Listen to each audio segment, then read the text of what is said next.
How's everybody doing tonight? Right. Yeah.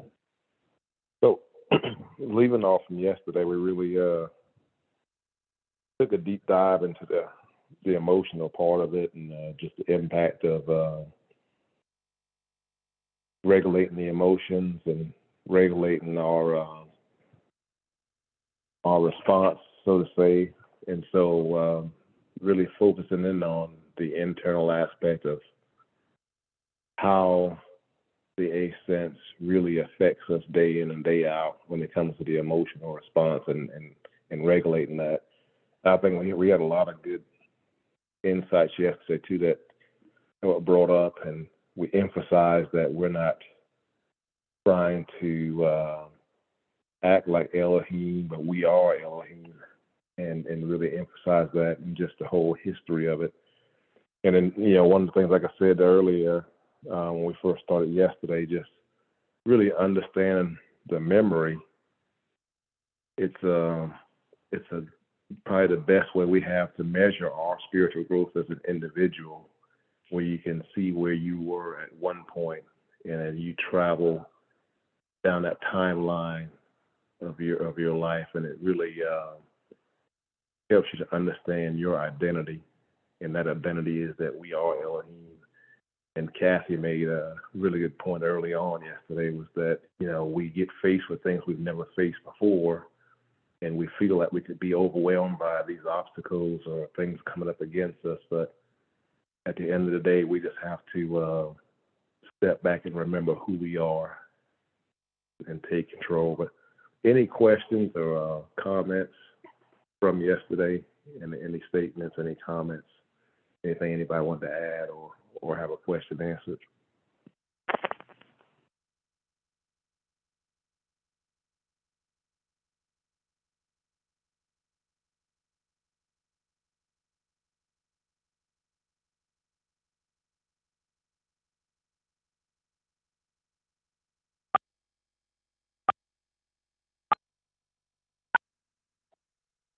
That wasn't a long strategic pause. I had to take off my jacket. It's I don't know whether to sweat or put shorts on. But if no other questions or statements, we'll kind of pick up from where we left off yesterday. And one of the questions I had asked before we got into really going back over the memory and going and understand the two natures and really how to regulate the emotional aspect of it. Did anybody think about the question of do we recall God's promise to us and how we use it? I think we answered the status given to us, which is Elohim. We are Elohim. But if you really recall what's God's promise, what has God actually promised us as mankind?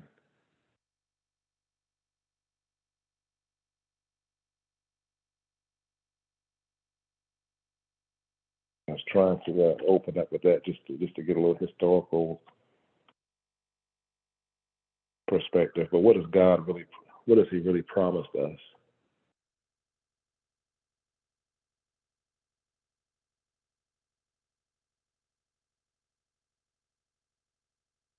And anyone want to? Oh, go ahead. Could you repeat that? Context of the question. Sure. In regards to, we understand that we're Elohim. We're made in the image and likeness of God. We understand that we are Elohim. And then historically through the Bible, God promised Abraham. He prophesied and promised Abraham. He prophesied and promised David.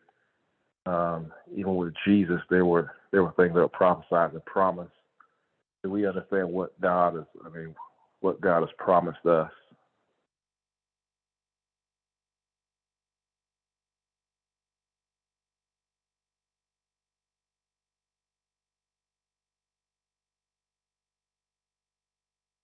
And the answer that I have to that is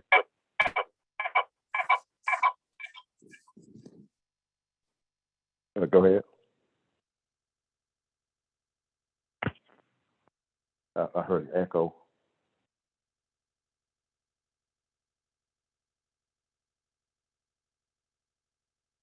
Could you repeat that?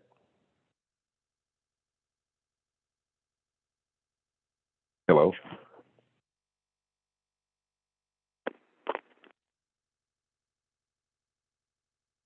You might have lost him in there, Echo, ST. Yep. Oh,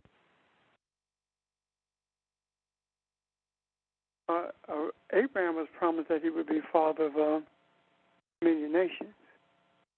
The promise to Elohim in physical form was to dominate the earth at boundaries. right. So, and that's what we aren't we supposed to be able to dominate the earth? I mean, that's the same. He said Elohim in physical form. The one of Yes, let me explain that, please, because okay, there may be yeah, you were cutting up a little bit. who did not get that. When I said Elohim in physical form, the scripture clearly tells us that we were created in the image and likeness of Elohim, which means that we are what Elohim is, was, and always will be. And that is the spiritual essence of our Creator. So, in order for us to be human, we have to embrace the reality that we are Elohim in a physical body or having a human experience. And what makes us human is when we follow the utterances that were given to us at Mount Sinai, or we were reminded of them anyway at Mount Sinai. And the other part of that is seen in how we treat each other and how we talk to and talk about each other. If we are negative and if we speak disparagingly about others, regardless of what they've said or done, then we are not projecting who we really are. We are not projecting that we are really Elohim. We don't function as Elohim.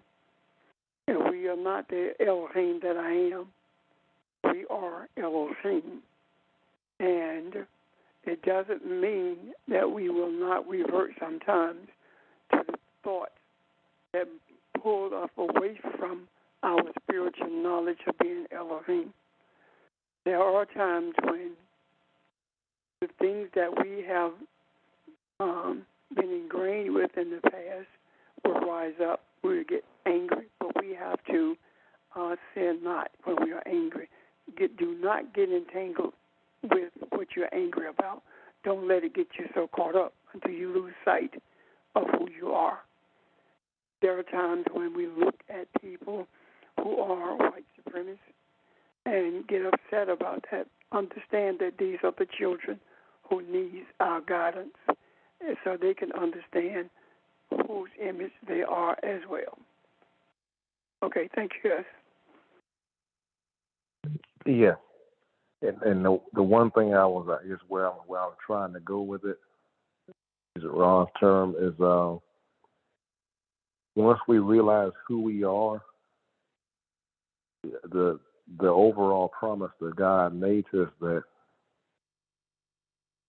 whatever He's created, whatever He has, whatever His Word has said, it's not going to change. So the notion that we, we talked about this before, that we get disconnected or we lose sight of things, and our identity is, we've lost our way.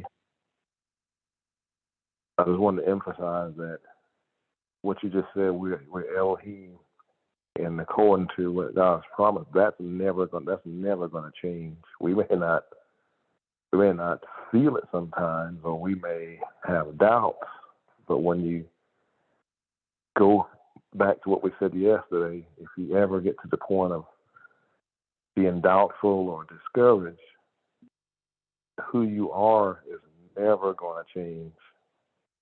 You just said that's the one promise that, like I said, we are Elohim, and who we are is never going to change. Other things may come and go. They may change form, change their shape, structure, whatever. But who we are is never going to change. So that's where I was kind of heading with the early promise of what God prophesied to us. Does that make sense?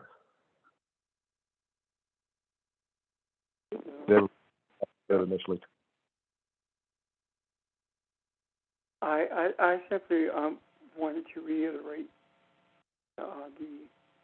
what it means when we talk about being Elohim, and I think sometimes we probably need to do it more often because we may have people on the line who are there for the first time or who were not there when we went into detail talking about what it means when we talk about being Elohim and how we arrived at that understanding.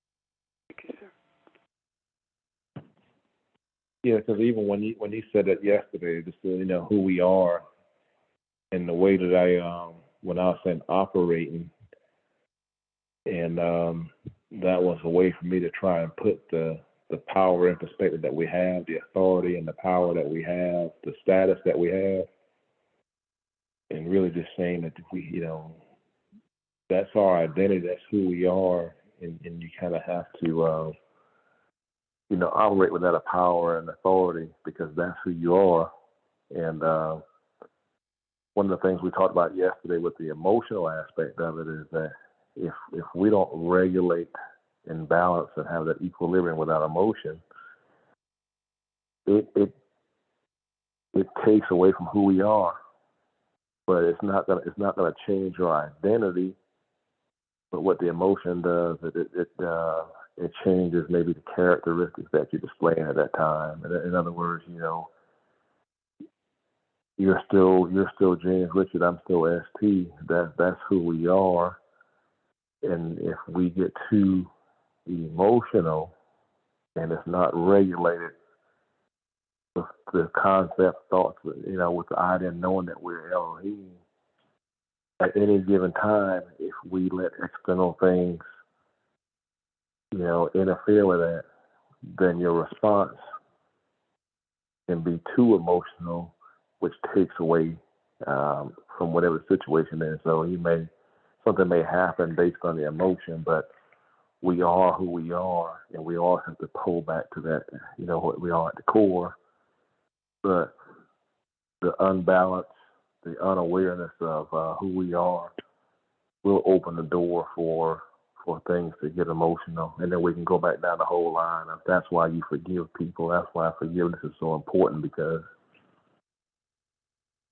the emotions, if you understand how that took over someone, but then we know who they are, we know they have the same identity as us, that even pulls back into the fact that that's why we have to forgive, because you're forgiving yourself, one, but understanding who that person is plays a bigger role in it. And sometimes we have to look at the emotions and separate it and put things back together based on the identity. And for so many years, people that will sit in congregations a lot on Sundays, you sit there for years, but you've never been told who you are. You've been told what can happen to you or happen for you. You've been told what happens after you die, but we've never, as overall, Sunday after Sunday, as a congregation, we had to learn who we are. We were never told or taught how to go inside and uncover that true embedded identity for all of us. And so it's sort of an awakening, because it is embedded in everyone. And that's where that connection that we talked about yesterday comes in, is that you see the connection more because you begin to communicate with somebody, and you begin to get on the same page with them. And that's how that connection really gets, that bond gets stronger, because, okay, I'm on the same page with that person. But like we talked about yesterday, if you're not able to communicate and express what's being said, you know, you're just jibber jabbing. You're not communicating a bond. And so I just wanted to kind of start off with that today, just saying that who you are, no matter what the emotional response is, no matter what outside influence is, that God promises that never changes for us, and we just have to always go back to who we are. And that was just one thing I wanted to kind of finish off yesterday with. But yeah, we're at that point where we're kind of like leveled off with everything we're talking. Hey, I have a question. Oh, sorry. Go ahead. Well, one of the things, since you're talking about emotion, this Mary, by the way, and I know what's happening in the world now with Ukraine and Russia bombing the Ukrainians, and people saying we need to take them out. And in my spirit, oh, Lord, that just does not resonate well with me at all. It's like, no, we don't want to do this. Is there another way? Can't we arrest him and seek justice that way? It just, so there is, because he is Elohim. He is. So there's a connection, and it's bothering me. So any thoughts on it? Can you help me kind of wrap my mind about what I see? Because last night I was thinking, you know what? Even when people do wrong, I wasn't thinking about Putin at the time, but the fact is, who are we to judge? We're supposed to love. God is the creator. The energy is positive. Love is there. Even though there are people that makes it hard to love, we just have to practice the love and just work on it. So when you see somebody like Putin, it's like what he's doing, I don't agree with it. I don't understand it, but I don't want him to be, I don't know, I just want a different solution other than people said, even, what's his name said, take him down, take him out. So what's your thoughts on that? Because that's the emotion, and it's bothering me, and I don't know what to do about that. Thanks. Okay. Let me address one of the things that SC said first, Mary, if I may. I'm sorry, I'm mute. Yes, sir. Okay. When S said that all the things that we've been taught, we were never taught who we are. And he's absolutely correct, because we were told that we were something that does not exist. We were told that we are Christians or that we're Muslim. And I would like everyone to think to themselves, ask yourself this question: what is a Christian? And I've asked this question 1,000 times, and I've never gotten an answer that made sense or that was really clear. One who believes in Christ, what does that mean? That's not an answer to what Christianity is or what a Christian is. That's so ambiguous until it reeks of confusion and manipulation. It leaves itself wide open for manipulation. So this whole concept of being a Christian is antithetical to being Elohim, to who we were created to be, to who the Scripture tells us that we are. And whether it be in Psalms or whether it be when Jesus said, when the Pharisee said to Jesus, you speak as if you're God. And Jesus said, is it not written in your Scripture that I say that you're God? So these are the things that have been omitted in the teachings because there is no understanding. Are there any questions about that before we address Putin? Questions or comments? I suppose it's clear then if there are not any questions. In addressing this thing with Putin, the question is more to this to me than anything else. How is it that we understand that we are not to shape things, that the only way we get balance in the earth is to allow the universe to direct our energy into places where it needs to be? If that is true, and I do believe it is, then what happens to Putin is in the hands of the universe. If the universe sees fit for Putin to be assassinated or for Putin to just have a heart attack or nothing to happen to him, all of those things are in the hands of the universe. The other part of that is this. Putin is no different than George Bush was when he went into Iraq. When America went into Iraq, they did the same thing that Putin is doing in the Ukraine. And we call it shock and awe and call it patriotism if you supported it, and unpatriotic if you didn't. So we would let us not remove ourselves from the nature of the government that's in this land compared to the nature of the government that's in Russia. For too long, and I said this somewhere today, America is not a country and never will be a country. America is a colony, and it was colonized by Europeans. And regardless of whether it is called a country or not, that doesn't mean that it is, because the land was not sold to them, nor was it given. They took it. So that has to be reconciled along with all the other atrocities that has taken place at the hands of this country and still are in southern Sudan.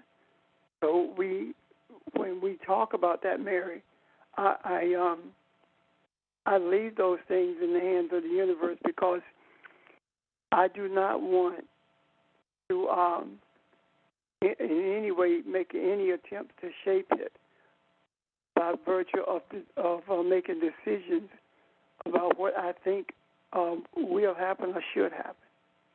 Does that make sense to you and the others, of course? Okay, so say a little bit more about shaping, because I feel for what's going on, and I'm not, and you said leave it to the universe. I got that part out. But so how do I not, I guess is a better way of saying, how do I not shape it? Because I just want everybody to love each other. And I know that's not right. I know it's not happening. But I just want, and I know turmoil is going to come and all that, but I just, sir, can't we just get along? Yes, sir. Mary, that's a reality. You cannot be Elohim and not desire for everyone to love each other. You can't do that. Yes, I too want everyone to love each other. So tell me about how not to shape it. When you say shape, help me to understand what that means. If I say I want Putin to be executed, that's shaping it. If I say I don't want him to be executed, that's trying to shape it. It's not what I want in terms of the overall picture of what's taking place. What is taking place has to take place for balance to be experienced. And how that balance comes into shape, or into being, rather, is up to the universe. If I want the assassination, then what I'm actually saying is that balance can't come unless he's dead, when that's not true. Correct. I don't want anything to happen to him. And so what I'm saying is balance can't come if something does happen, because I don't want it to happen to him. You see what I'm saying? Right. I get it now. I get it. It's more like say Sarah, Sarah, whatever be or be. We just pray. We know okay, I got it. So just stay neutral. Well, you're not neutral at all. You're not neutral. Neutrality does not have a voice in what's going on. We have a voice in what's going on. This is a spiritual battle that's taking place in Europe between Russia, the Ukraine, and all the rest of the Europeans. They are just as much in this war as the Ukrainians by virtue of supplying them. Mm-hmm. It is my contention, my belief, that this will be the war that brings an end to wars, because people are, for the first time, paying attention to the atrocities that are taking place. When this country went into Iraq, nobody paid attention to the 100,000 plus people who were killed the first day of that war, and they were civilians. The reason is because it was not green-lighted for them to do that. What I mean is this: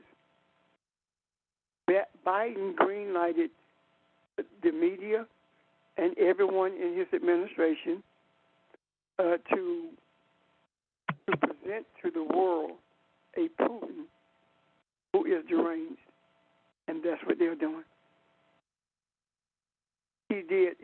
He said that we're going to provide equipment, and it was one other thing he said, and then he said, then the administration said Biden has given the green light rather for Putin, for the media and the public to see Putin in a bad light, whatever those words were. So if he green lighted it, then why did that not green light what was happening in Iraq? Because we were doing it, and it was people of color. If he cared about what happened, then when Russia did the same thing in Syria, dropping those thermobaric bombs, nobody said anything about that. The only way that the savagery of war was going to be brought to the forefront in an age where people are paying attention is for Europeans to be at war with each other. That's the only way that the media was going to look at and cover the atrocities of war. While you're trying to destroy a Putin, you're also making efforts without knowing it to expose what war really looks like. And that in itself causes people to pause and raise questions about why do we have to do it this way.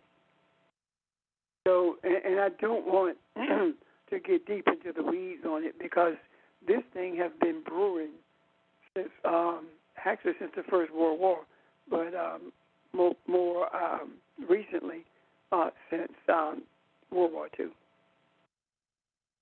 Thank you. I hope I cleared that up, Mary. You did. Thank you so much. I appreciate it. You're welcome. Any questions about that? Comment? Hey, Rep. Yeah. What was the difference between Barack Obama and Biden? Because you remember Putin went in not Ukraine, but another part of Ukraine and took it over. What's the difference between those two now? When he went into Belarus, when he took Crimea, Yes, sir. The difference is that it was not time. The timing was not there. It was not time. Obama abided by the policy that he was given when he was in office.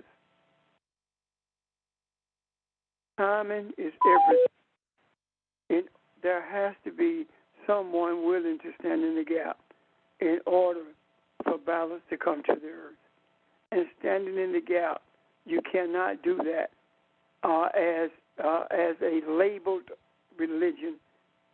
You cannot do that as a Muslim, as a Christian, as a Jew, as a Hindu, etc. You have to do it as a spiritual being, knowing who you are and understanding the nature of who you are, realizing that the power that you have, the inherent power that we have, is definitely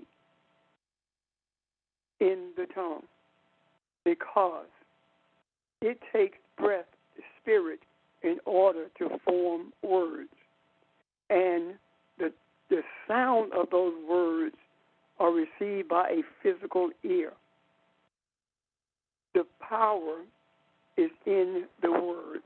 And as we teach and understand who we are, and as we make our desires known for the benefit of humanity, this is what brings the timing. This is what brings things to a head. And we have acknowledged that during the period of COVID, early stages of it, it was time to pause for people to pay attention to what was going on. And we saw the demonstration of Black Lives Matter go international for the first time. Now we are seeing an international, genocide take place. We're seeing civilians bombed just like they were bombed in other places. We're seeing it because it is a European nation. And one of the people in Obama's administration made that statement, and he has not been on TV since. That's it, Charles. Okay.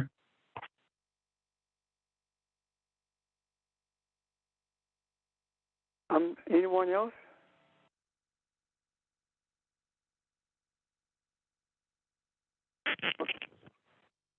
Yes. Okay. No, and I'm just kind of listening to, we've talked about that a lot, and just being who we are and continue to do what we're doing, and that's, some people would say use the term trust, but it's not I felt differently about all of the things that are going on. In the past, we thought, I think what she was talking about, just her compassion and having empathy, and but just looking at what we're talking about now, those people still they have to also understand that it has to be fixed internally. It has to be an internal response, and one of the things, it was Kathy, one of the things you're talking about, that our empathy and emotions, those are, emotional responses, and just like the other senses that we talked about integrating yesterday, they're designed for us to react and see a sign or a signal, but when you're also regulated, you're able to ask a calm question about what you were seeing. And that goes back to what we talked about yesterday about actually looking at problems and what is the problem-solving ability we have for that particular problem, instead of being emotional and just saying this is sad. You asked a question that got us more insight, if that makes sense. Just trying to make an example of what we just talked about, based on our understanding of balancing and regulating the emotions and regulating our thoughts and memories. Because when we think of wars, you can always go back down memory lane and think about the other wars, and that's still a measurement to from where those were to where we are now. And so all these things kind of like are integrated together and help us balance ourselves out more each growing experience, if that makes sense. And I was trying to just use what we just talked about as an example of that. But it's we're so much more than we realize. You know, we are Elohim. We're so much more than we realize, and when we look at what Jesus, how he also used his power. You know, he foresaw that what was going to happen to him, but he stayed the course because he knew that it wasn't his right to really interfere, but he had to just continue to be who he was. Is that a decent comparison to what you just kind of talked about, Pastor? Because we all have to do that walk, but then collectively as a whole, sometimes we have to pull back and let things be and just continue to be what we are. And it's harder our interference, for instance, would be more of an external, trying to fix it externally, or like you said, trying to shape it. It's more of an external, because when you think of shaping something, you think about molding it from the outside. Well, but sometimes our answer has to be more of an internal. Oh, go ahead. I'm sorry. No. I actually, I thought you were finished when you Oh, yeah. Yeah, my friend.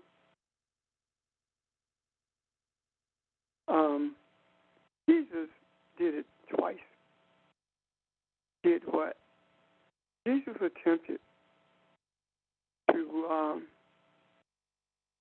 to fix things, or attempted to shape things. One time he said, "Father, if it be thy will, let this cup pass from me."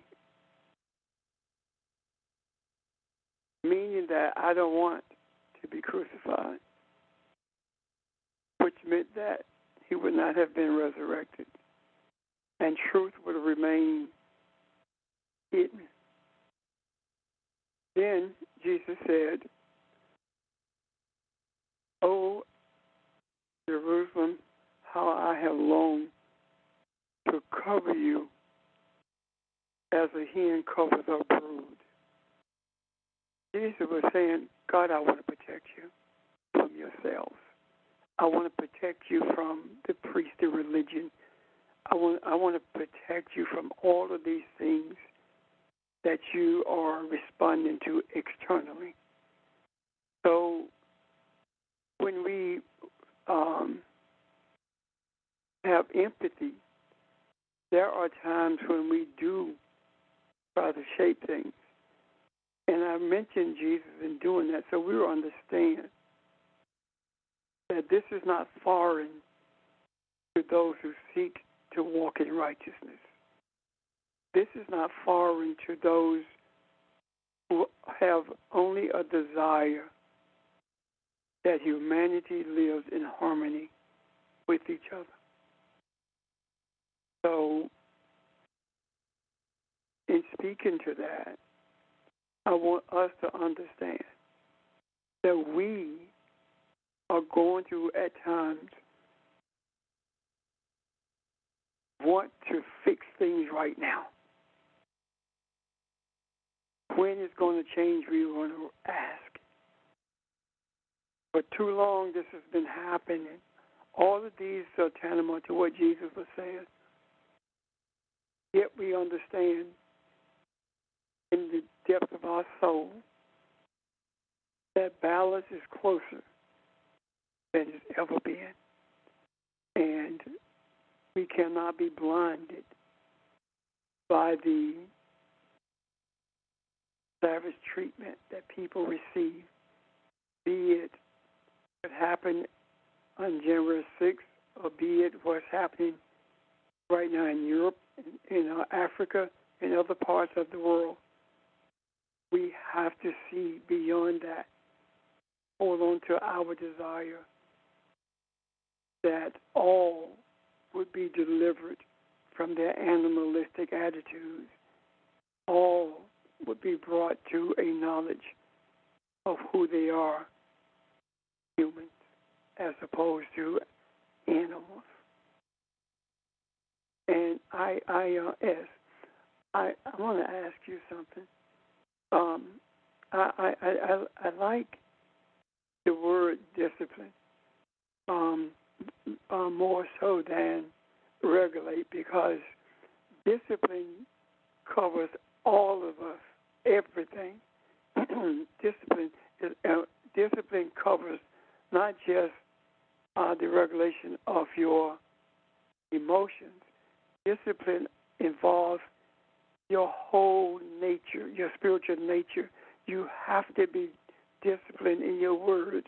You have to be disciplined in your actions. But more importantly, you have to be disciplined in your thoughts.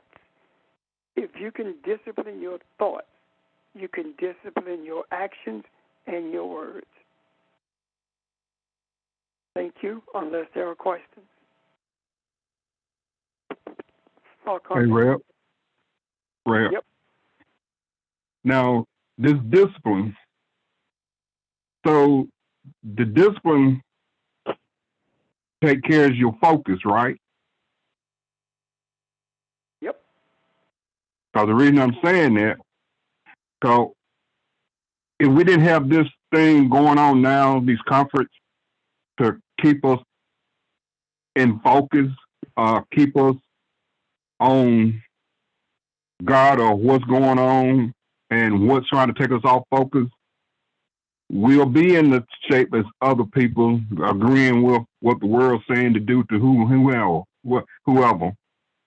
So, well, we've been there, right now.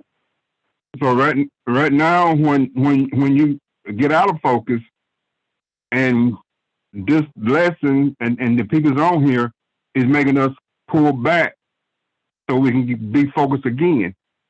We can refocus and hopefully not have to refocus, but stay focused. Okay, gotcha.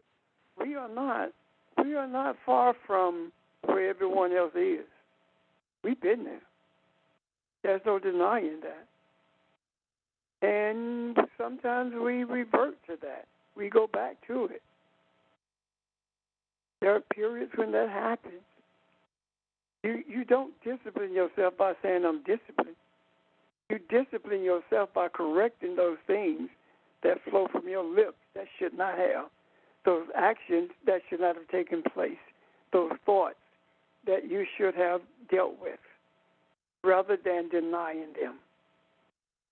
Discipline means that you pay attention to what's going on so you can be a better person, a better human every single day. Does that make sense to you guys? Yes, yes, indeed. Yes. Okay, yes. Well, I was going to say yes, and the biggest part about that is when we talked from the day one, we talked about what the definition of the autodidact is, but for lack of a better term, how to teach yourself, how to be self-taught. That takes a huge amount of discipline, because you're finding out about yourself. You're not waiting on someone to tell you about yourself. You're going to have to take the time to focus your energy on acquiring a new knowledge, motivated and willingness to learn something new, to improve yourself. That discipline is above and beyond what we've been taught in the past, because it takes that to get to that point of understanding your true identity. Because it's easy to just say, okay, I'm going to wait on someone else to read this to me or explain this later. But at the same time, we got to be responsible for our own understanding at our own level. And that talks to the discipline that you were just talking about, because it's so easy to to be undisciplined and unaware, and then you wonder, why things are happening, or you miss different opportunities, you miss the boat, you miss signals about, I should have seen that coming, I could have avoided that, or well, next time I'll hopefully see this situation a little differently. But that all takes the discipline out that you were talking about.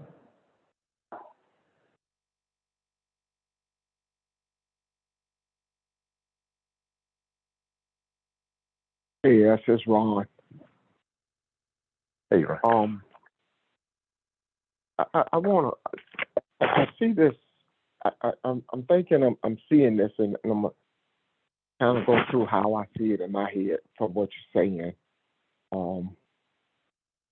There is a very strong relationship between emotions and memory in the eighth sense.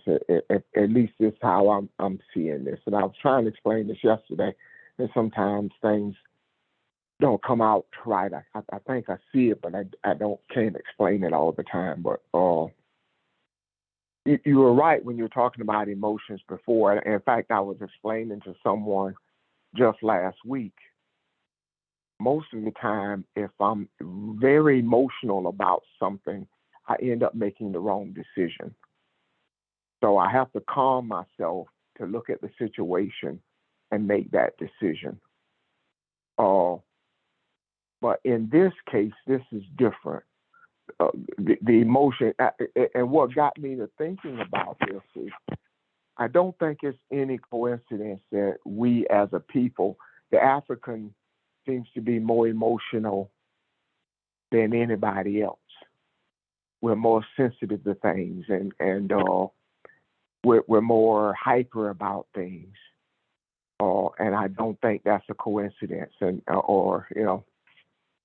So if that is the case, then there must be a reason for it. And I listen at you unfold this, and so what I'm seeing is when you talk about memory, the memory to me is a starting point to start with self. And I mentioned yesterday kind of a dress rehearsal for going back to the beginning. And to try to explain that a little better, I'm 62 years old, and I look at all the lessons we've had. In fact, I was thinking about the Ten Commandments the other day, and in detail, and kind of meditating on that. But I look at all the lessons we've had. I even sometimes reflect back on something that happened to me, that one of the first times I saw God in my childhood, and kind of understood things. So all of that is a part of my reflection. All of that is part of my memory. But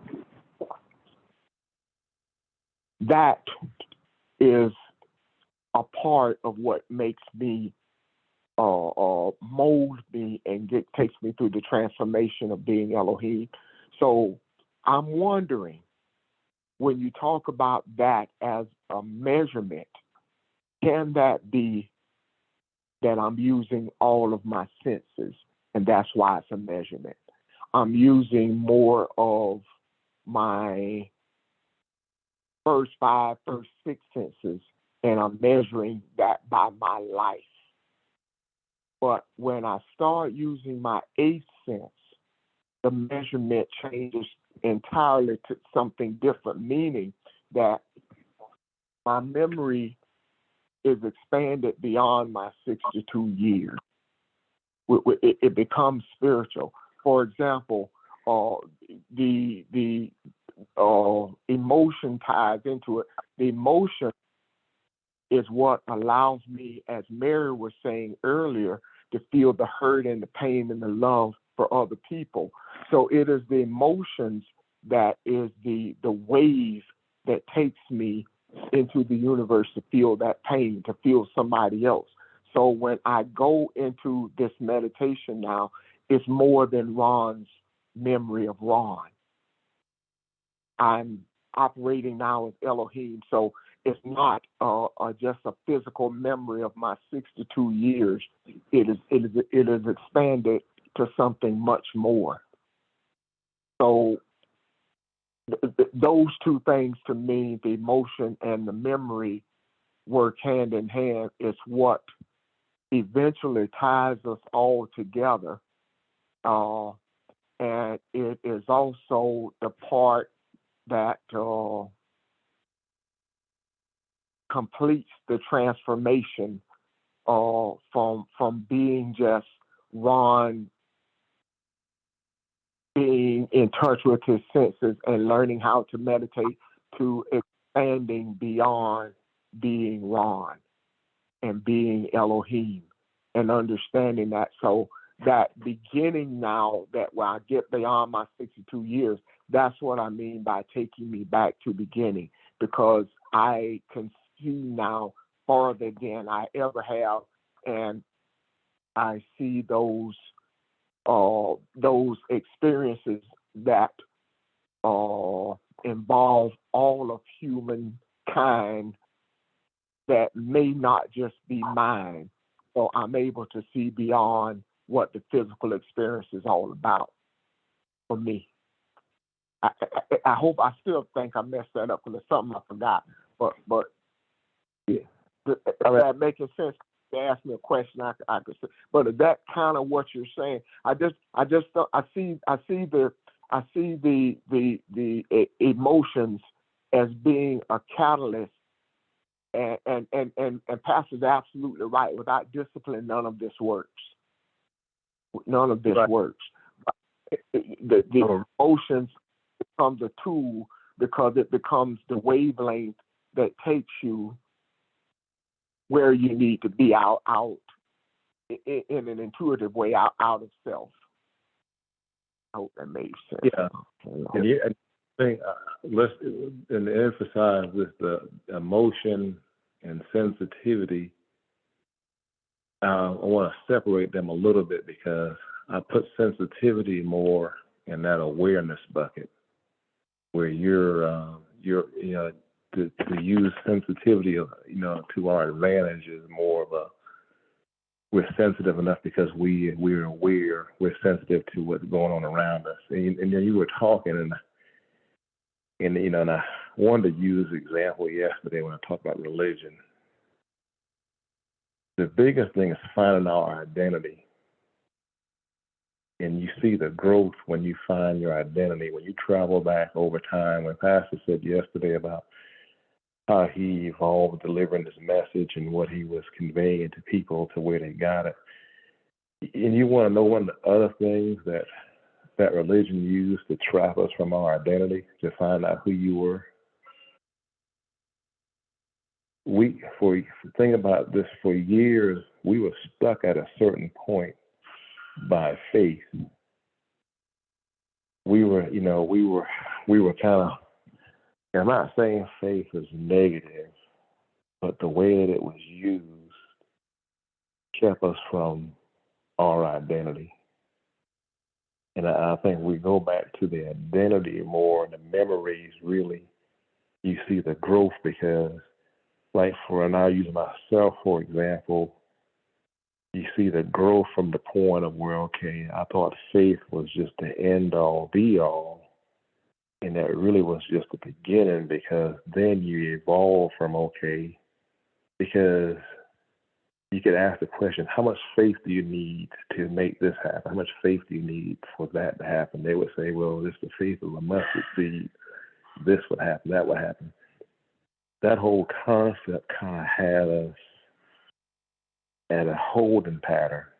We were putting more, like you said, what binds us together, instead of us being connected by our identity, we were connected by concepts. Okay, well, we're going to have faith, so you believe the same thing I believe, so we connected. And that's not really how it happened. The connection has to be real based on our identity.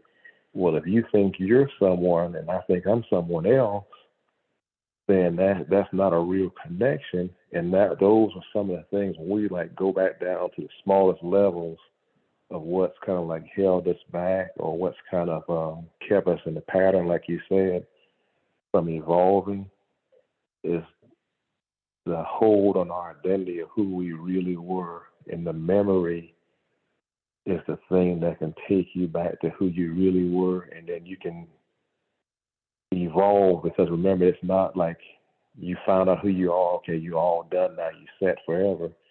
It's a constant growing and growing and evolving. And I guess I can tell you I remember being a kid, just thinking about, man, well, how much faith is that guy going to have that this is going to happen? And certain things like that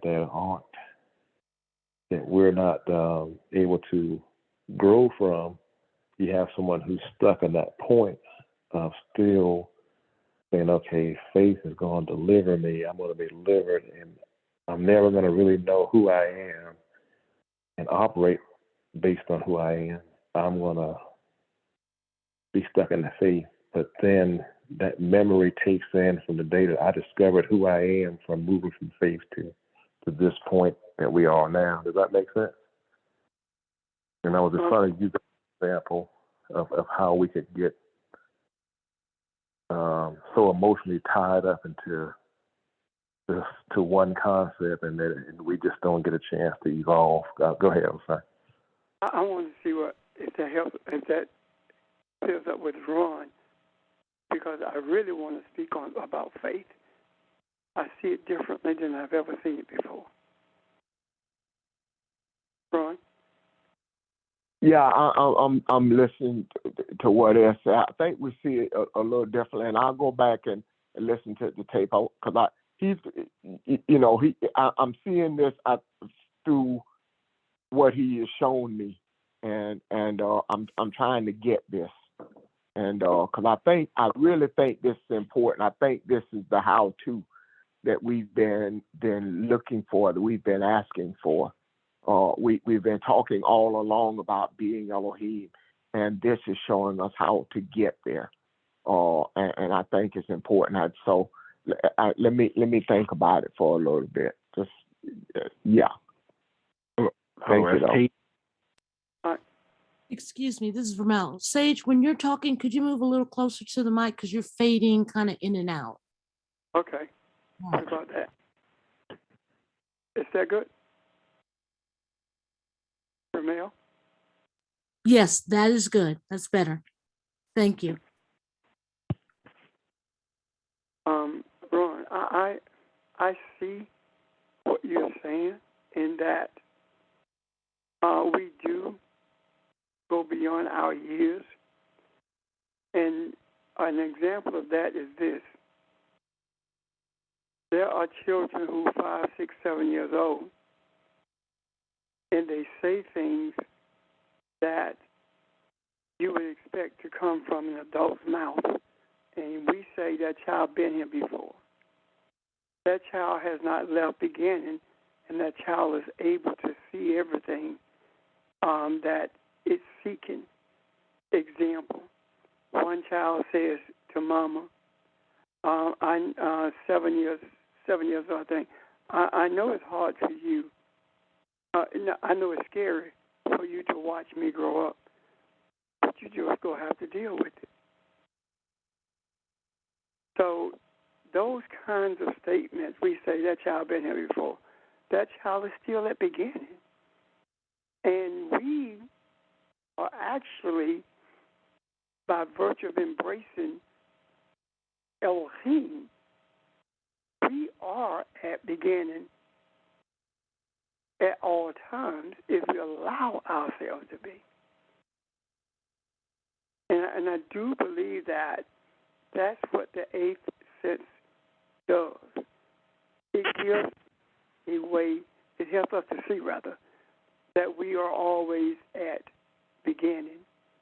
And that, I agree, Pastor. I think that's the measurement. I think we need something to focus on. We need a launching point. And that's the measurement that S keeps talking about. I agree with you. And I think that's what I thought I heard you say anyway. Yeah. I, unless there are questions about that, I would like to speak on faith. Speak to that, brother. Pastor. ST, if I may comment before you speak on faith, Pastor. Yes.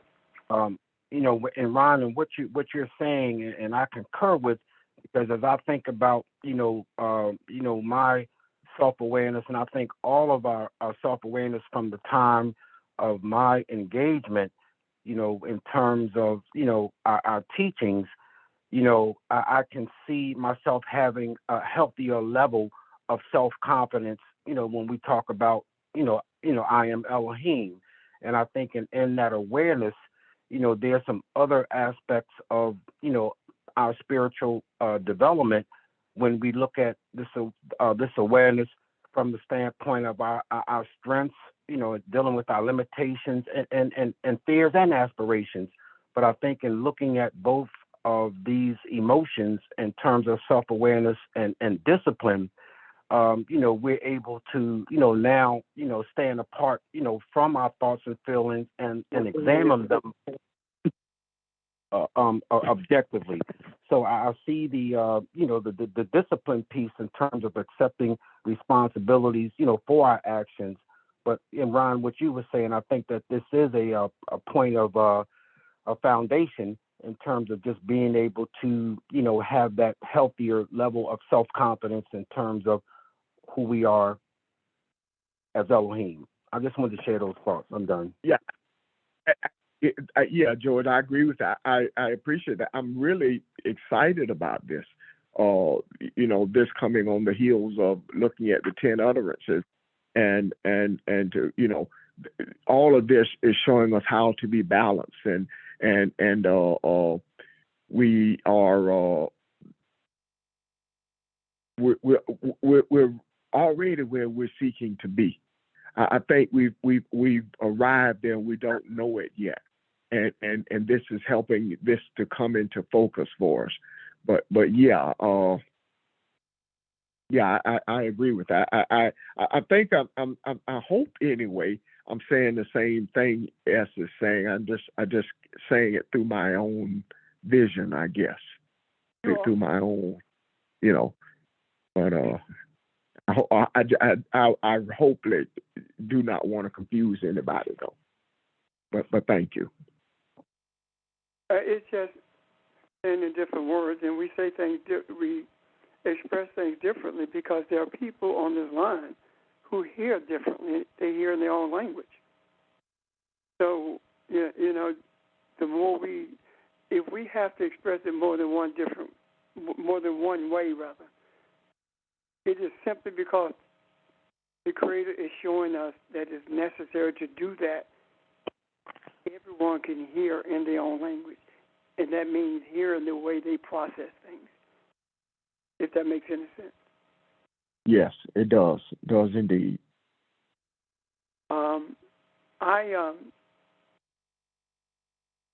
I see faith differently. Faith is not what we've been taught it is. You have to have confidence in the life force in order for things to happen. Faith speaks to a realization and awareness of the connection that we have with the life force. In other words, faith speaks to our embracing that we are Elohim having a human experience. So, I beg your pardon? Would you make sure your phones are muted, please? So this idea of faith is not having faith for something. It's having confidence in something. And the confidence that you have in something is wrought with integrity. Your confidence is in the integrity of what you have confidence in. Example, if I have faith in the reality that I am Elohim, then would you please mute your phones? Or check your phones and make sure they're muted, or check your mics and make sure they're muted, please. This idea, I think I lost where I was. The idea of faith in something says that the something that you have confidence in is based upon the integrity of the source of that confidence. What I'm saying is this: you cannot say that you have confidence in knowing that you are in the image and likeness, and that makes you Elohim. You cannot say that you have confidence in that reality, and at the same time engage in religious experiences. You cannot serve two masters. So this idea of faith is totally different than the way I've seen it and been taught in the past, and have taught it in the past. Any questions about that? And I hope I didn't confuse you. If I did, help me to straighten it out. Help me to bring clarity. Yeah, when I mentioned that faith as an example, that's kind of like, I was looking at from the aspect of like when you're at a beginning, or when you're new into something, and you're supposed to believe that all of this is gonna work out in this regard, or like you say, if you pray that it doesn't snow tomorrow, and that's your prayer, which we were, that's a terrible prayer, but what I'm saying is that when your faith is based on a result, it can be shaken. And I was looking at it from the standpoint, but if I am being confident in who I am, my identity, then you may be able to shake someone's hopes on a result or something, but it's going to be much harder to shake someone on their identity or who they are, who I am. And that's where you talk about the confidence has to be strong there. And then going back to what Ron was saying, it definitely is a beginning there, because that's where the confidence in the memories of, I can't take away the experience either. I may be able to discredit some stories or something, but I can't take away your individual experience. So when that experience is begun for you, and you can reflect back or mentally travel back over time, that memory doesn't fade from who you are what you realize happened at that point. But if you don't use it that way, you just constantly, now I was looking at faith this way, is that I have to believe in order for me to be who I am. I have to believe a certain way and not necessarily believe in my true identity.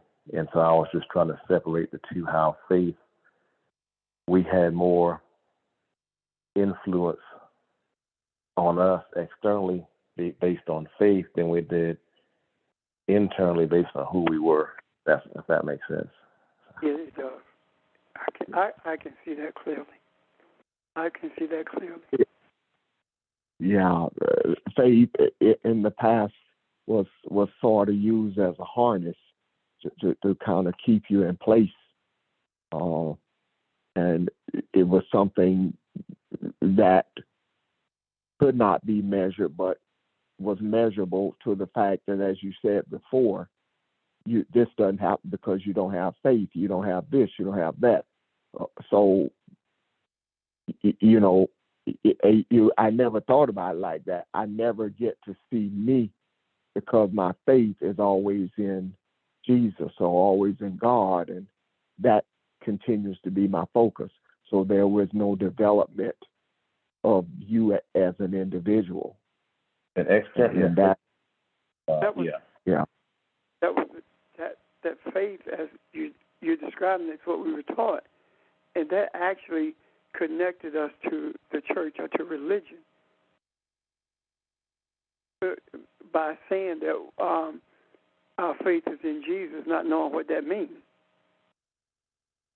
The confidence in the life force, or the confidence in the source of life, does not become real until the one who has that confidence embrace who they were created to be. If I don't embrace the reality that I was created to be Elohim, or Elohim in human form, if I don't believe that, if I don't embrace that, then my confidence has to be in something else separate from me. And the separate thing from me that the confidence is in is that Caucasian Jesus hanging on the wall in most churches, or that the concept that we are taught that Jesus represented, which is totally wrong. So the question becomes, I'm sorry, not the question, the reality of it is simply because we had no identity, no real identity, then our confidence was also in something that wasn't real as well. Does that make sense? Yes, it does. And I do agree that everything we're talking about is involved in this eighth sense. And I do agree that we are building our confidence not only in who we are, but our confidence in the abilities that are inherent with us becoming aware of who we are. I do not believe that we have to go further to be Elohim, or we already that. I do not believe that we have to function as Elohim. That's who we are. We're not functioning. A doctor functions as a doctor, but he's so many other things also. But when you are Elohim, you are everything. And I also believe that our embracing it and the reality of that embracement is being shown in what's happening throughout the world. We talked about the global effects of what we teach, and we are beginning to see them take effect. That would not happen if our confidence in who we are was wavering or doubtful. Does that make sense?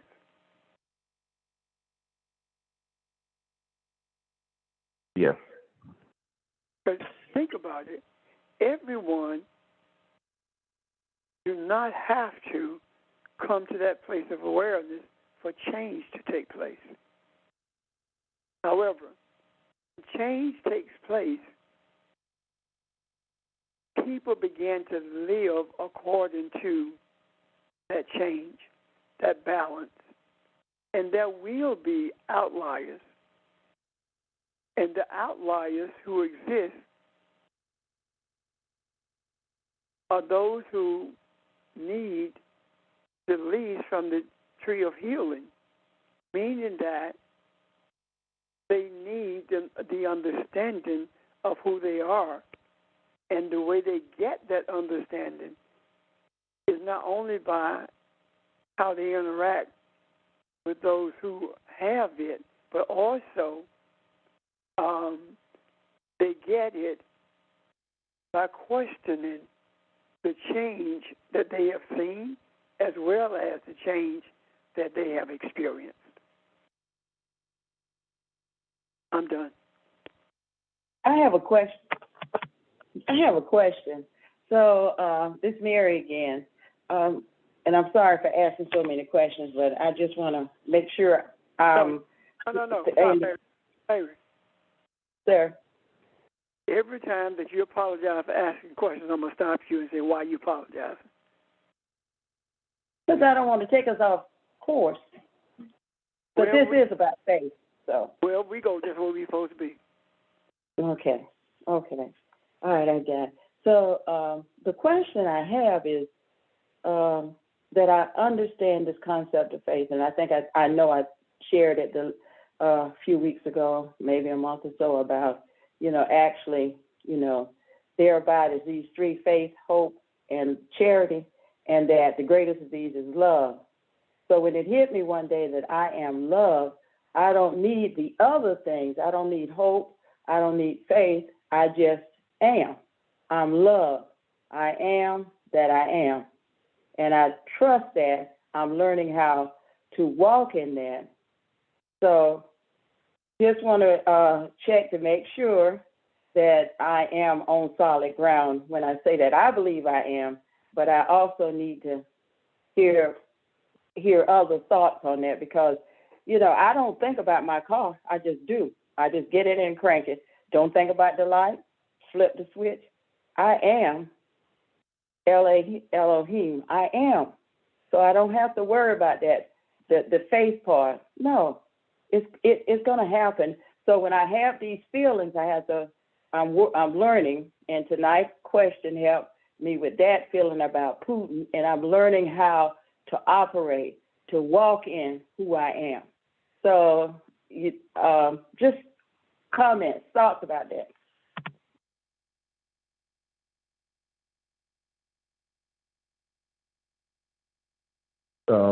Just what you're saying is just what I was, saying earlier about one of the promises that God has made to us is that that's never going to change, and so that's why I was kind of going that direction. Like, we can have all the chaos and stuff going on around us, but the one thing that we have to hold on to is the promise that His word and who we are, which we are created in His image and likeness, with Elohim. That's never going to change, no matter how we feel.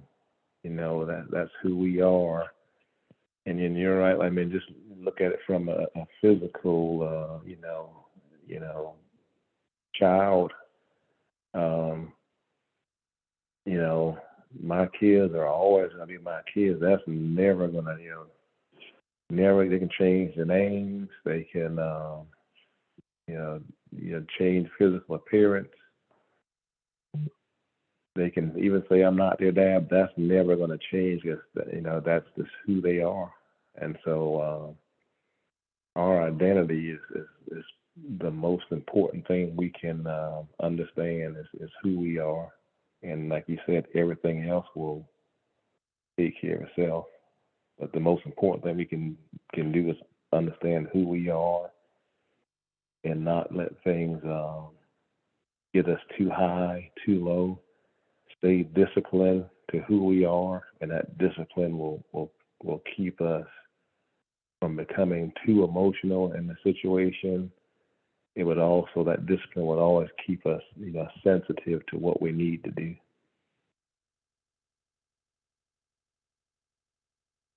I think I love what Mary said, and I agree with ST. I think being love captures the other two.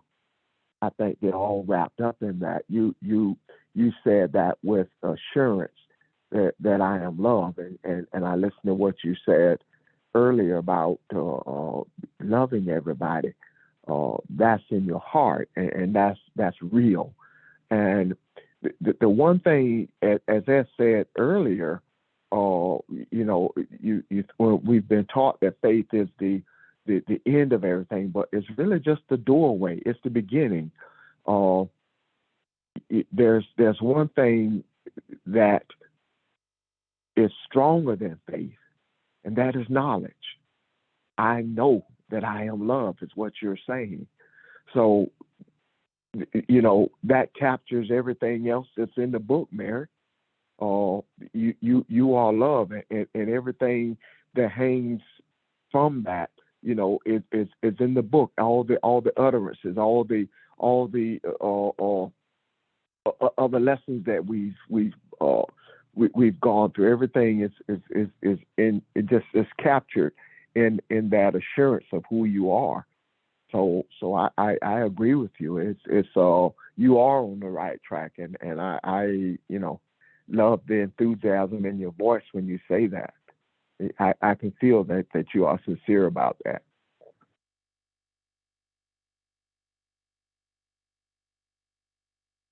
Yes, thank y'all. I appreciate it. And yes, I am very sincere. And I'm just thankful to the universe for what's happening right now in my life. Thanks.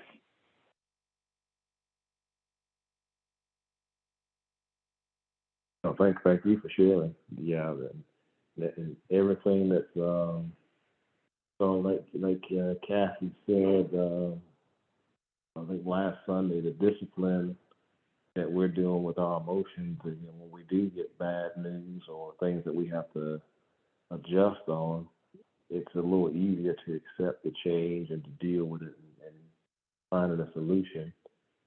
And it's nothing wrong with emotion. It's just maintaining our discipline in spite of them and not letting them force us to do something from an external pressure, and just still controlling it and being disciplined from inside. So discipline becomes it's an internal thing too. So whether you're in the military or I played sports, that discipline had to come from the inner concentration. Now we were forced to practice it a lot, but to become more disciplined, it comes from that inner concentration. And so it's no different than what we talk about now with meditating and closing out the noise and quieting the mind, and just allowing ourselves to be more self-aware and doing things for ourselves to improve versus just trying to have someone talk at you all the time and tell you what you have to do and what you need to do. Taking a discipline to do it on ourselves so we feel it and not just hear it. That's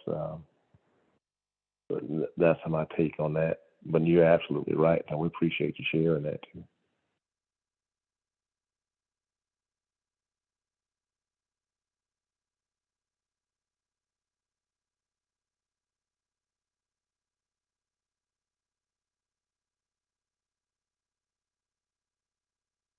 I didn't know if I heard someone else saying something there in the background.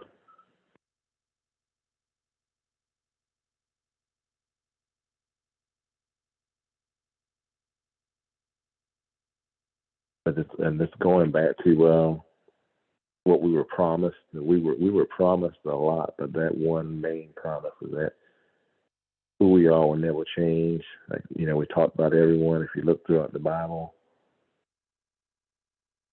they held on to their promise, but they also got that promise when they understand who they were, when they achieved the true awareness of their identity. And so that's for us, we recognize who we are, and then we understand what was promised to us, and it's a lot easier to do your job, to function, to be who you're supposed to be when you understand the status that you've been given. And so that's what I was trying to transition to, the status of what we were given. Because when we go back and look at all the senses, just remember, just to kind of go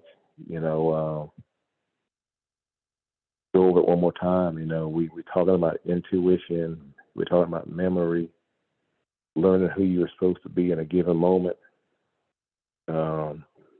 sensing when to interject or use that, feeling the connection, being able to tap into what someone else's power is, or what this other someone else has shown you, and accepting your status, your anointing, and in creation. Because and I'll leave it with this tonight. You can look at two different scenarios.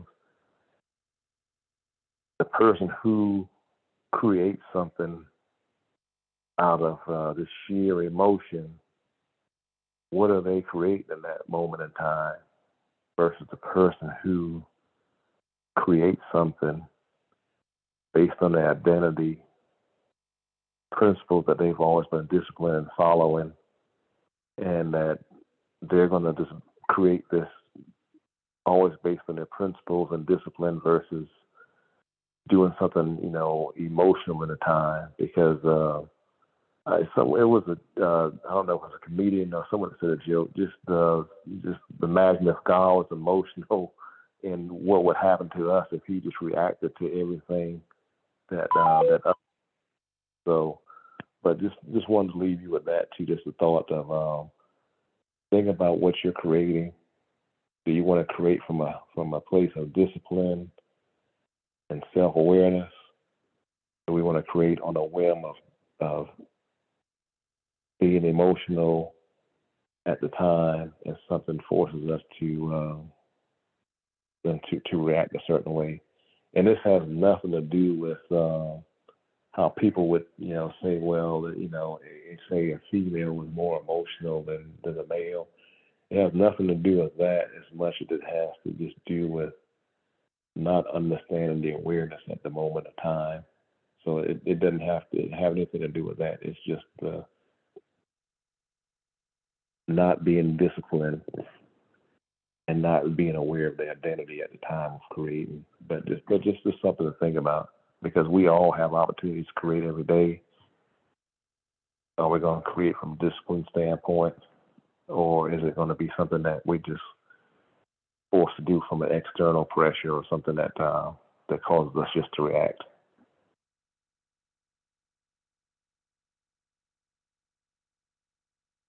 Any other questions or comments on that?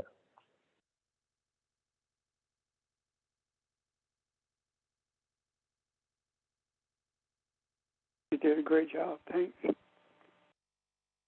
No, I appreciate you getting me going there. That's you have so much that you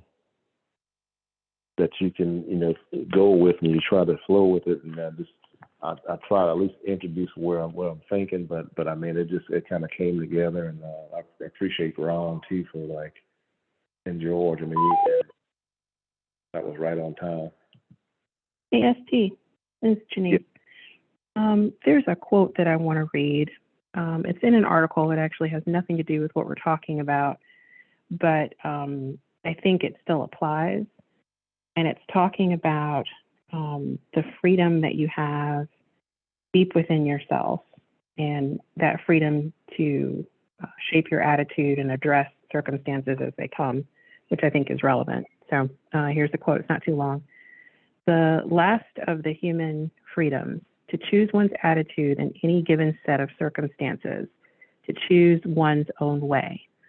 And there are always choices to make. Every day, every hour, you're offered the opportunity to make a decision which determines whether you would or would not submit to powers which threaten to rob you of your very self, your inner freedom, which determines whether or not you become the plaything to circumstance, renouncing freedom and dignity. The thing that stood out to me the most about that quote is being a plaything to circumstance, which is what happens when you sort of yield to what's happening in the moment and you don't maintain that sense of self that allows you to decide how you want to react. That was it. No, that's totally relevant to what we're talking about. I mean, that's, and just think, we talked about religion and church, how following the wrong philosophy can lead you down that same path. It's so much easier to be misguided, with the shaky foundation, shaky philosophy. That's true. Yeah. I mean, the article was talking about the philosophy of money, which is not directly related to what we're talking about, but the idea of thinking and choosing your own way, I think, yeah, is definitely relevant. You know, well, we know money. It's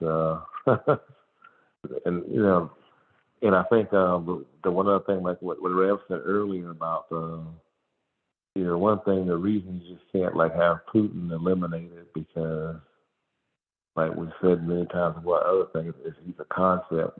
There will be someone else who thinks that same way that's backing him or that's behind him now. And so that's overall, that's why it's got to start from within. And we always said that, you know, when you get physical wealth, it just reveals who you really are.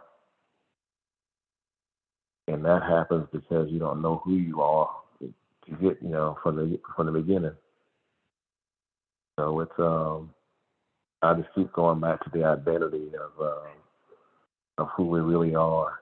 Once we know that, we can't be stripped of that.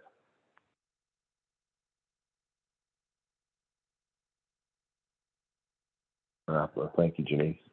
Any other comments, questions to wrap it up?